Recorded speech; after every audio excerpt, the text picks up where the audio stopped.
Hello, I'm Lola Aspiotis and welcome to Assignment 2. What is constructivism?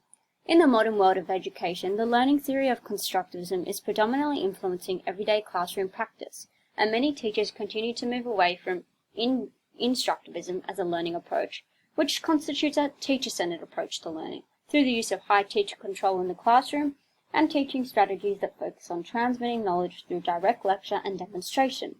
In comparison, constructivism expresses the notion that students are active participants in the learning process, and the teacher must act as the facilitator by fostering a positive learning environment in order for individuals to share ideas and knowledge without uncertainty. There are, however, two forms of constructivism: individual constructivism, in which individuals' ideas are constructed through a personal process, and social constructivism, in which ideas are constructed through interaction with the teacher and other students. A constructivist approach to learning involves a student-centered approach to learning, and current research indicates that this allows for a deep approach to learning to occur, in which students strive to seek meaning and a deeper understanding of the learning content through their intrinsic motivation. On the other hand, instructivist approach to learning constitutes a teacher-centered approach to learning, and this can result in a surface approach to learning to occur, in which students are transmitted knowledge by the teacher and rely specifically on memorization and reproduction of learning material due to extrinsic motivations in the form of academic achievement, qualifications, or awards. Theorists and Constructivism. The idea of individual constructivism was directly developed by theorist Jean Piaget. Piaget theorized that individuals can't be given new information and instantly understand it, they must construct their own knowledge. Thus, he developed a four-stage model of development that was designed around the ability to learn at different ages in childhood based on logical development. He expresses the importance of teachers needing to recognize that students will progress and acquire knowledge at their own rate. Theorist Lev Vygotsky developed the learning theory of social constructivism, which was formed several years after Piaget's work. Vygotsky expressed the idea that social interactions and cultural influences directly affect a student's learning process.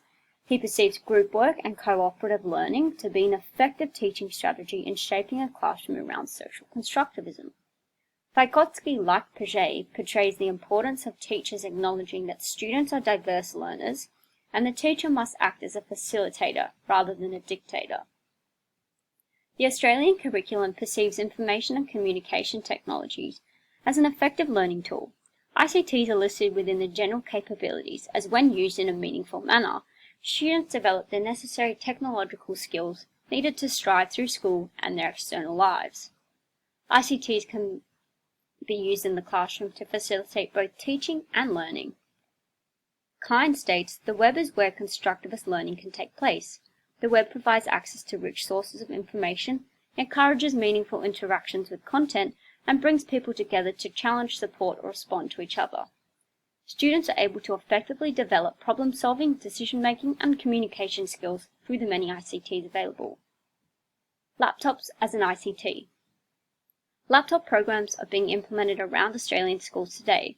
Whether students are provided with a laptop through an implemented program or are able to purchase one at a subsidised cost, having access to a laptop can be very beneficial to the learning process. When used as an ICT tool, laptops provide an opportunity for students to actively participate in their learning, which is a major component of constructivism in the classroom. Laptops allow students to access the internet, in which there are countless educational resources. Laptops allow students to take notes in a quick, effective, and organized manner. Laptops provide students with easily accessible in-class learning activities in which the teacher may email or airdrop to his or her class. There is no need for printing or filing into workbooks, which can be very time-consuming.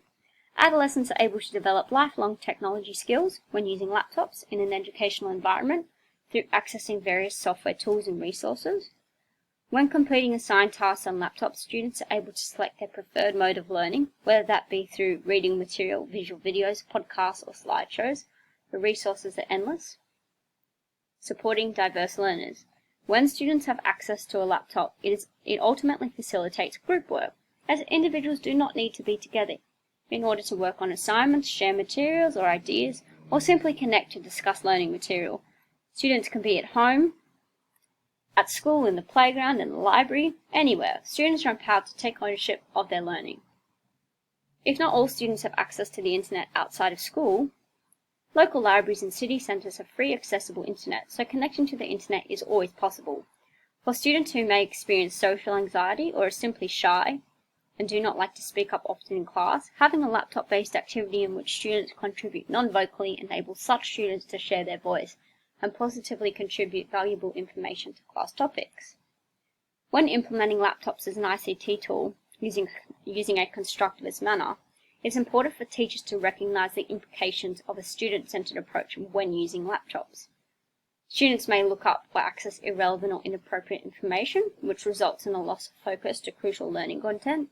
Students may spend too much time trying to make their notes look aesthetic, such as choosing fonts and colours. Although most schools have restricted Wi-Fi access implemented so that students can't access websites such as Facebook and non-academic web pages, many students can still use their mobile hotspot as a way to log on to such websites.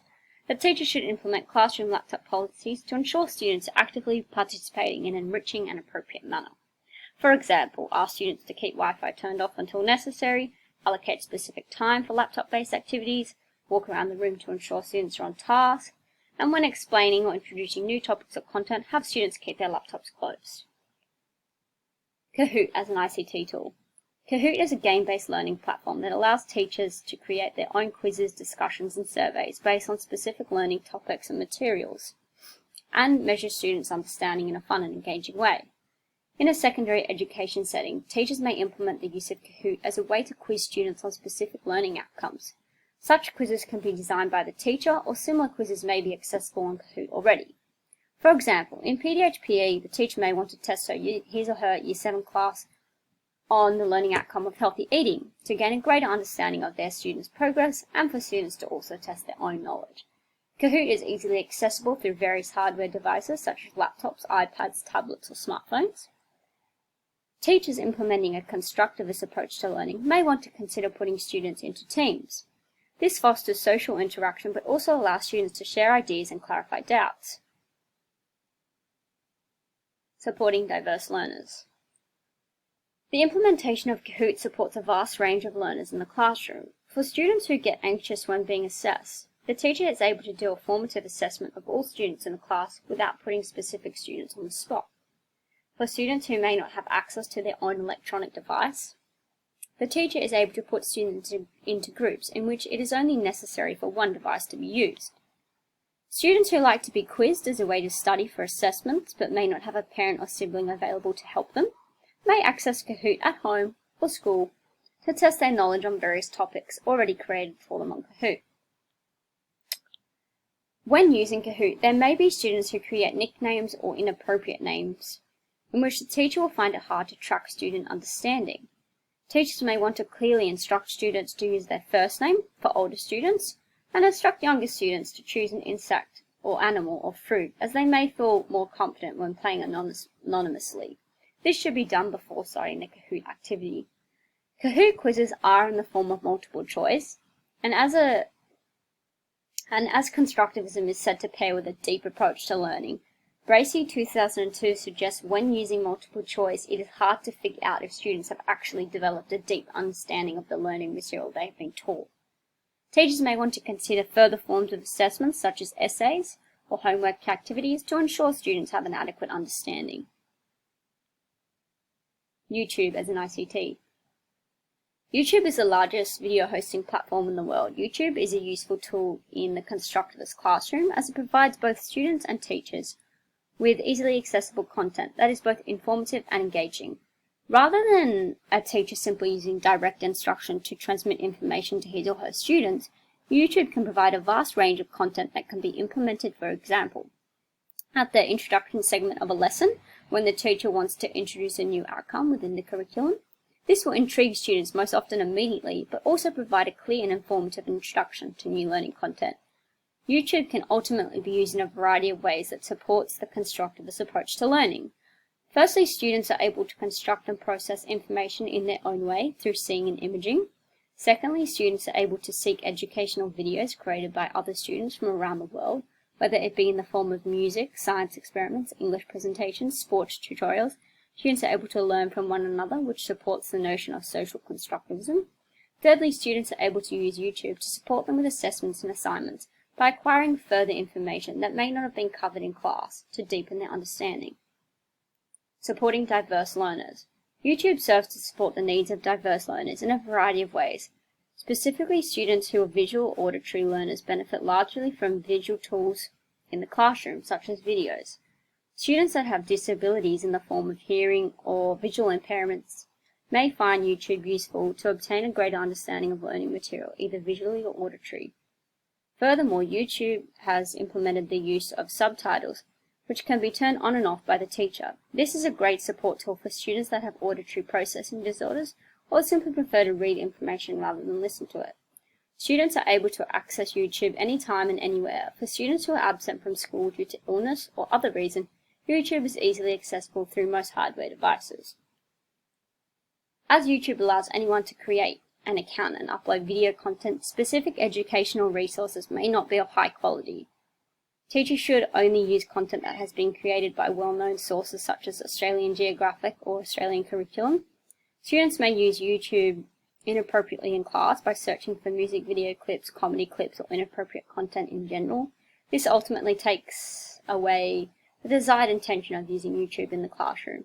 Teachers must implement rules for students to follow when using YouTube and make clear the consequences of not doing the right thing. Thank you for listening.